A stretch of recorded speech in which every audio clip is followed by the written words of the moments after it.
Hi everyone, back with me again in this channel. On today's tutorial, I'm gonna show you how you can add the motion blur effects to your videos in CapCut PC.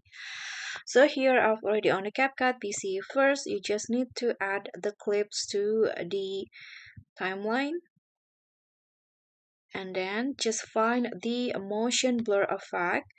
Go to Effect, Video Effects, click on the lens category,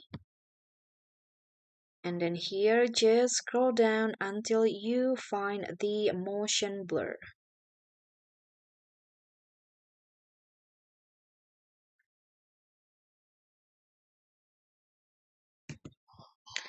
Okay, this one, download the effect first, いや、 then click on a 俺 plus が icon in to add it to your videos. Adjust to fit into the video duration.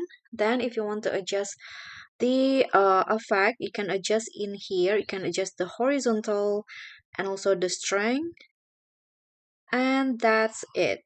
So this will be the result. So everyone, い that's や、 all from me. Thank you so much 俺 for が行ってくる watching. か Don't ら、 forget to お前 like, は家にい comment, て。 subscribe, and also click on the thanks 約束 button したろ。 below. Bye.